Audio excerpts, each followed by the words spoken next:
الحمدللہ رب العالمین الصلاۃ والسلام علی سید المرسلین اما بعد اعوذ باللہ من الشیطان الرجیم بسم اللہ الرحمن الرحیم اللہم صلی علی سیدنا و مولانا محمد وعلی آل اطرتی بعدد کل معلوم لک صلی اللہ تعالی علیہ وصحابہ وسلم۔ السلام علیکم ورحمۃ اللہ وبرکاتہ۔ معزز سامعین، کیسے ہیں آپ سب؟ میں شیخ محمد عمران فضل رحمانی آپ سب کے سامنے دوبارہ حاضر ایک نئے موضوع کے ساتھ۔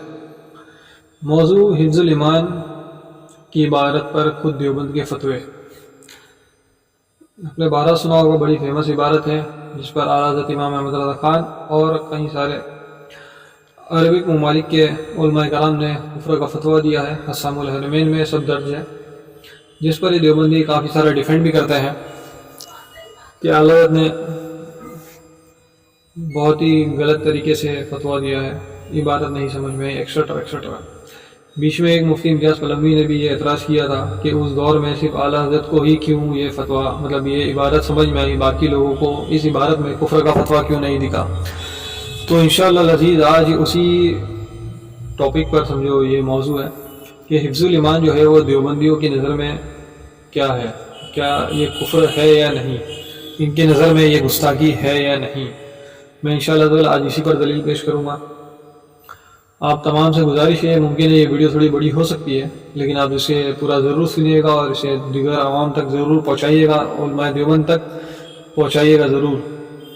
تو آئیے شروع کرتے ہیں، حفظ الایمان کی طرف بڑھتے ہیں۔ پہلے تو حفظ الایمان میں اشرف علی تھانوی صاحب کیا لکھتے ہیں کہ پھر یہ کہ آپ کی ذات مقدسہ پر علم غیب کا حکم کیا جانا اگر بقول زید صحیح ہو تو دریافت طلب یہ امر ہے کہ اس غیب سے مراد بعض غیب ہے یا کل غیب۔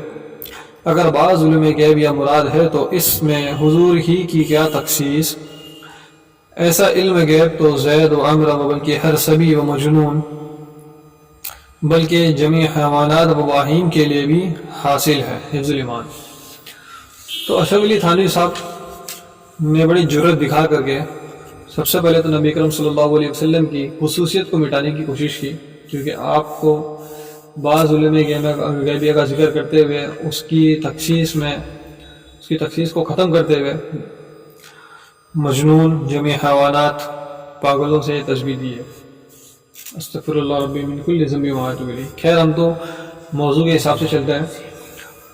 تو اس عبارت میں دیوبندیوں نے دو معنی نکالے، اپنے بیان میں انہوں نے اس کے دو معنی لیے۔ پہلا یہ ہے کہ یہاں جو لفظ ایسا ہے، اس عبارت کے اندر میں جو لفظ ایسا ہے وہ تشبیہ کے لیے ہے، اور دوسرا جو معنی نکالا ہے وہ یہ ہے کہ لفظ ایسا جو ہے وہ اس قدر اور اتنا کے معنی میں ہے۔ اب تھانوی صاحب کو ڈیفینڈ کرتے ہوئے ان کے وکیلوں نے اپنی کتابوں میں کیا لکھا ہے، آئے وہ دیکھتے ہیں۔ تو جو سب سے پہلے وکیل ہے جو تھانوی صاحب کو جو ڈیفینڈ کرنے میدان میں آئے تھے، وہ گالیوں والی سرکار شیخ ٹانڈوی حسین احمد صاحب ہے۔ وہ اپنی کتاب الشہیب الثاقب میں صفحہ نمبر 249 پہ لکھتے ہیں، کیا لکھتے ہیں کہ حضرت مولانا لفظ ایسا فرما رہے ہیں، لفظ اتنا تو نہیں فرما رہے۔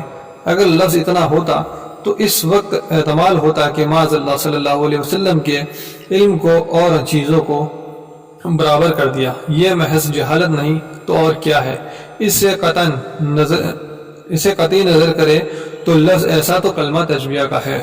الشہیب الثاقب صفحہ نمبر 249، یعنی یہ بتا رہے ہیں کہ اس میں لفظ ایسا جو ہے وہ کلمہ تشبیہ کا ہے، تشبیہ دی گئی ہے۔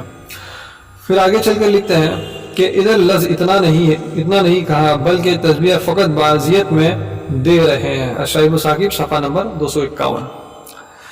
ان عبارت سے واضح ہے کہ لفظ ایسا یہاں اتنا کے معنی میں نہیں، کیونکہ یہ معنی کفر ہے، اس لیے یہاں لفظ ایسا تشبیہ کے لیے ہے۔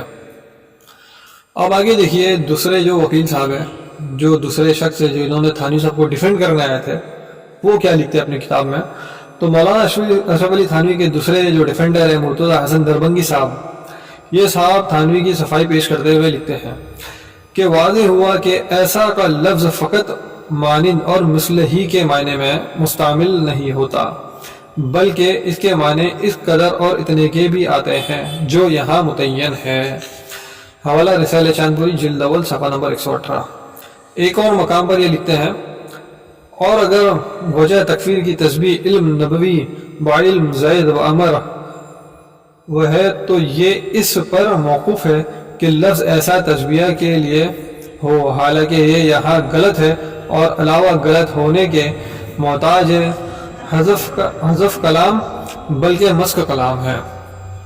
حوالہ رسائل چاندپوری جلد اول صفحہ نمبر 123۔ پھر ایک اور مقام پر آگے چل کر لکھتے ہیں کہ عبارت متنازع فیہا میں لفظ ایسا بمعنی اس قدر اور اتنا ہے، پھر تشبیہ کیسی؟ رسالہ چاندپوری جلد اول صفحہ نمبر 127۔ تھانوی و دربنگی کی عبارت کا خلاصہ یہ ہے کہ اگر تھانوی کی عبارت میں لفظ ایسا اس قدر اور اتنا کے معنی میں لیتے ہیں جیسا کہ دربنگی نے کہا تو یہ تھانوی کے نزدیک گستاخی ہے، اور اگر لفظ ایسا تشبیہ کے لیے ہو جیسا تھانوی نے کہا تو یہ دربنگی کے نزدیک گستاخی ہے۔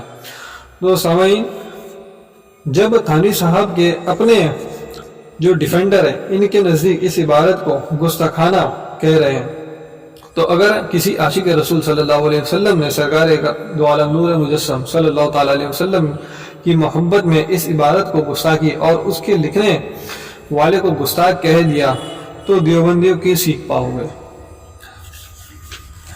اب تھانوی صاحب کے جو تیسرا وکیل ہے، جو تیسرے ڈیفینڈر ہے، وہ کیا کہتے ہیں کہ دیوبندی مولوی اشرف علی تھانوی کے ایک اور ڈیفینڈر بھی ہے جن کا نام عبدالشکور لکھنوی۔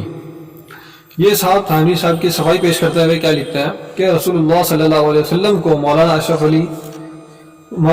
علی ہی نہیں بلکہ اہل سنت والجماعت کے میں سے کئی یا کوئی شخص بھی عالم الغیب نہیں مانتا، لہذا عالم الغیب ہونے کی کسی شک کی اگر رضائل سے تشبیہ ہو تو کوئی توہین نہیں ہے۔ اگر وہ یعنی وہ مطلب تھانوی اگر وہ حضور نبی کرم صلی اللہ علیہ وسلم کو عالم الغیب جانتے اور پھر علم غیب کی کسی صورت کو رضائل اشیاء سے تشبیہ دیتے تو بے شک توہین ہوتی۔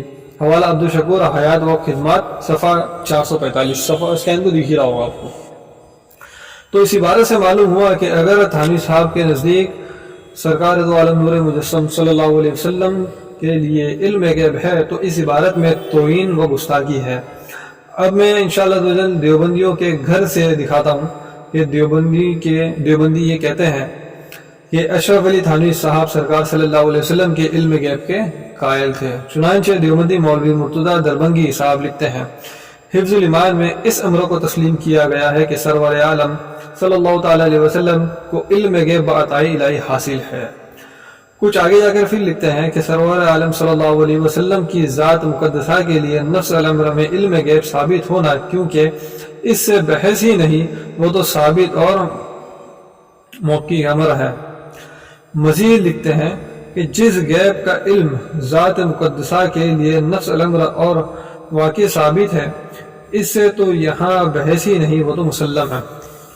پھر مزید کچھ آگے جا کر لکھتے ہیں صاحب حفظ الایمان کا مدعی تو یہ ہے کہ سرور عالم کو باوجود علم غیب عطائی ہونے کے عالم الغیب کہنا جائز نہیں۔ پھر آگے مزید یہ بھی لکھتے ہیں کہ بیان بالا سے یہ ثابت ہو گیا کہ سرور عالم صلی اللہ تعالی علیہ وسلم کو جو علم غیب حاصل ہے نہ اس میں گفتگو ہے نہ یہاں ہو سکتی ہے۔ حوالہ مجموعہ رسائل چاندپوری جلد اول صفحہ 115، 116، 122 اور 123۔ میں نے کوشش کی ہے کہ سارے سکین پیجز لگائے۔ قذاب زمانہ دیوبندیوں کے بہت بڑے علامہ خالد محمود کے استاد سید فردوس شاہ صاحب لکھتے ہیں یہاں سے یہ ثابت واضح ہو گیا کہ حضرت مولانا یعنی تھانوی علم غیب عطائی کے قائل ہے۔ حوالہ چراغ سنت صفحہ نمبر 208۔ ان عبارت سے روز روشن سے زیادہ یہ واضح ہو گیا کہ اشرف علی تھانوی صاحب سرکار دو عالم نور مجسم صلی اللہ علیہ وسلم کے علم غیب کا قائل تھا، یہ سرکار صلی اللہ علیہ وسلم کے لیے علم غیب مانتا تھا، تو عبدالشکور لکھنوی کے نزدیک اس کی عبارت کا مطلب کیا ہو گیا؟ یعنی تھانوی صاحب گستاخ ثابت ہو گئے۔ اب دیوبندی مان گئے تھے کہ تھانوی نے سرکار دو عالم نور مجسم صلی اللہ علیہ وسلم کے علم کو مجانین و باہیم سے تشبیہ دیے۔ اشرف علی تھانوی کے بعد مخلصین نے ان کو خط لکھا اور اس خط میں یہ کہا، کیا کہا کہ ایسی عبارت جس میں علوم غیبیہ محمد صلی اللہ علیہ وسلم کو علوم مجانین و باہیم سے تشبیہ دی گئی ہے جو بادی النظر میں سخت سوء ادبی کو مشہور ہے، کیوں ایسی عبارت سے رجوع نہ کر لیا جائے؟ پھر مزید آگے لکھے کہ جس میں مخلصین حامین جناب والا کو حق بجانب جواب دہی میں سخت دشوار ہوتی ہے۔ حوالہ تغیر العنوان فی بعض عبارت حفظ الایمان، صفحہ 119، مطبوعہ انجمن ارشاد المسلمین لاہور۔ تو سامعین، ان تمام چیزوں سے کیا ثابت ہوا ہے کہ خود دیوبندیوں کے نزدیک میں اشرف علی تھانوی کی کتاب حفظ الایمان کی جو عبارت ہے وہ کفریہ تھی۔ تین لوگوں کے میں نے ڈیفینڈر کے نام آپ کو بتایا، ان کے حوالے آپ کو میں نے بتائے، ان کے نزدیک بھی وہ عبارت گستاخانہ ہے، کفریہ ہے، تبھی انہوں نے تعویلات کری اور تعویلات میں ایسے پھنسایا، تھانوی صاحب کو ایسے پھنسایا کہ بیچارے تھانوی صاحب دلدل میں ڈوبتے چلے گئے، نکلنے کے بجائے وہ ڈوبتے چلے گئے۔ پھر میں نے آپ کو خطوط کا حوالہ بتایا تغیر العنوان فی بعض عبارت حفظ الایمان کے حوالے سے، کہ اس میں بھی دیوبندیوں کے نزدیک میں اس عبارت میں کفر کی بو آتی ہے۔ خیر، اب میں آپ کو ایک اور حوالہ پیش کرتا ہوں، حوالہ ہے تجلی کا داغ، صفحہ نمبر 23۔ دیوبندی کے بہت بڑے مفتی مولانا عامر عثمانی یہ لکھتے ہیں کہ ہمارے نزدیک جان چھڑانے کا ایک ہی راستہ ہے کہ تقویت الایمان، فتاوی رشیدیہ، فتاوی امدادیہ، بحثی زبر اور حفظ الایمان جیسی کتاب کو سب کے سامنے چوراہے پر رکھ کر آگ دے دی جائے اور لوگوں میں اعلان کر دیا جائے کہ اس کے اندر جو لکھا ہے وہ قرآن و حدیث کے خلاف ہے، جس نے یہ کتاب لکھی وہ کافر ہے۔ حوالہ میں بتا چکا ہوں، تجلی کا داغ، صفحہ نمبر 23، اور اسکین پہ دکھ رہا ہوگا، تھوڑا دھندلا تھا کیونکہ مجھے ملا ہے بھی دھندلا ہی ہے۔ ایک اور حوالے سے میں کتاب کا نام بتا رہا ہوں، کتاب کا نام ہے سیرت النبی بعد از وصال النبی۔ دیکھیے یہ کتاب کس کی ہے وہ آگے آپ کو پتہ چل جائے گا۔ تو لکھنے والا ہے محمد عبد المجید صدیق ایڈوکیٹ۔ اس کے صفحہ نمبر 169 پہ کیا لکھا ہے وہ میں پوری عبارت آپ کو دکھاؤں گا انشاءاللہ، اور میں پڑھ کے بھی سناتا ہوں کہ قیام پاکستان سے بہت پہلے حکیم الامت مجدد دین و ملت حضرت مولانا اشرف علی تھانوی آرے رحمۃ اللہ علیہ لکھا اس کو نے اپنی ایک رسالہ حفظ الایمان کے اندر علم غیب کی بابت ایک ایسا جملہ لکھ دیا تھا جس پر ہر صحیح الفکر مسلمان نے اعتراض کیا تھا۔ اب میں یہاں روکتا ہوں، اس عبارت کو میں یہاں روکا ہوں۔ تو یہ خود دیوبندی کی کتاب ہے، کیونکہ تھانوی کو اتنے بڑے بڑے القابوں کے ساتھ کوئی بریلوی نہیں پکارے گا۔ تو ٹھیک ہے، وہاں پہ کیا بتایا کہ تھانوی صاحب نے جو حفظ الایمان میں عبارت لکھی اس پہ ہر صحیح الفکر مسلمان نے اعتراض کیا۔ تو الحمدللہ رب العالمین جس نے بھی اعتراض کیا وہ مسلمان ہے خود دیوبندیوں کے نزدیک۔ پھر آگے لکھا ہے کہ پس مجروح قلوب پر مرحوم کی خاطر مولانا تھانوی نے 1329 ہجری میں رسالہ بسط البنان تحریر فرمایا، مگر اس کا خطرہ خواہ اثر نہ ہوا، اس کا کچھ اثر نہیں ہوا۔ ٹھیک ہے، پھر کچھ عرصے کے بعد حضرت تھانوی حیدرآباد دکن تشریف لے گئے، جہاں اس زمانے میں حضرت مولانا محمد قاسم نانوتوی کے خلفۂ راشد حضرت مولانا حافظ محمد احمد چیف جسٹس تھے۔ اب دیکھیے یہ بھی خلیفہ ہے، انہی کے دیوبند کے گھر کا ہے، چیف جسٹس ہے۔ حافظ صاحب کے مکان پر علماء کا اجتماع تھا اور حضرت تھانوی بھی وہاں موجود تھے، اور پیر صاحب حضرت سید محمد بغدادی حیدرآبادی بھی مدعو تھے، مطلب وہ آئے ہوئے تھے، بلایا تھا ان کو۔ ان کی خدمت میں رسالہ حفظ الایمان پیش کیا گیا، جس میں اس جملے کو پڑھ کر آپ نے فرمایا کہ اس عبارت سے تو بوئے کفر آتی ہے۔ دیکھو کون فرما رہا ہے؟ قاسم نانوتوی کا جو خلیفہ ہے اس کے سامنے حفظ الایمان رکھی گئی اور اس عبارت کو پڑھا گیا۔ کون سی عبارت؟ جو نبی کریم صلی اللہ علیہ وسلم کے علم غیب کو تجوید دیا ہے وہ پڑھی گئی ہے۔ تو کیا کہا اس نے کہ اس میں سے کفر بو آتی ہے۔ استغفر اللہ۔ اب تو دیوبندیوں کے گھر سے بھی آ گیا بھائی حوالہ کہ کفر اس نے بتا دیا اور خلاف فتویٰ دیا، کفر کی بو بھی آتی ہے اور خلاف اس کے فتویٰ دیا۔ چند روز بعد حضرت بغدادی نے حضرت رسول اکرم صلی اللہ علیہ وسلم کو خواب میں دیکھا آپ کے حفظ الایمان کی وہ عبارت رد کرنے اور اس کو کبھی کہنے پر اظہار خوشی فرما رہے اور فرمایا کہ ہم تم سے خوش ہیں، تم کیا چاہتے ہو؟ آپ نے عرض کیا کہ میری تمنا ہے کہ میں اپنی باقی عمر مدینہ منورہ میں بسر کروں اور وہاں کی مٹی میں دفن ہوں۔ آپ کی درخواست منظور ہو گئی۔ اس کے بعد آپ مدینہ منورہ ہجرت کر گئے اور 10 سال وہاں مقیم رہ کر یعنی 1354 ہجری میں وہیں وصال فرمایا۔ تو اس عبارت کو جو میں نے پڑھا ہوں آپ کے سامنے، اسے کیا سمجھ میں آیا کہ جو قاسم نانوٹی کا جو خلیفہ تھا، ٹھیک ہے، اس نے حفظ الایمان کی اس عبارت پہ کفر کا فتویٰ دیا، اور یہ فتویٰ دے کر کے نبی کریم صلی اللہ علیہ وسلم کی زیارت بھی اسے حاصل ہوئی، اور نبی کریم صلی اللہ علیہ وسلم خوش ہوئے کہ تو نے اس حفظ الایمان کے خلاف میں جو تمہیں فتویٰ دیا میں سے خوش ہوا ہوں، بتا تو کیا چاہتا ہے۔ تو نبی کریم صلی اللہ علیہ وسلم کی شان میں گستاخی دیکھیں، نبی خود فرما رہے ہیں نا کہ ان کو بھی پتا ہے کہ بھائی حفظ الایمان جو ہے ان کے شان میں اپنی گستاخی ہے، اور یہ خود دیوبندیوں نے اپنے گھر سے فتویٰ دیا ہے کہ اس عبارت میں کفر کی بو آتی ہے، یہ عبارت کفریہ ہے۔ تو اب اتنے حوالے میں نے جو دیے ہیں، پیش کیے ہیں، کہ دیوبندی کے خود اپنے گھر سے دیے ہیں، جو یہ کہہ رہے ہیں کہ حفظ الایمان کی جو یہ عبارت ہے کفریہ ہے۔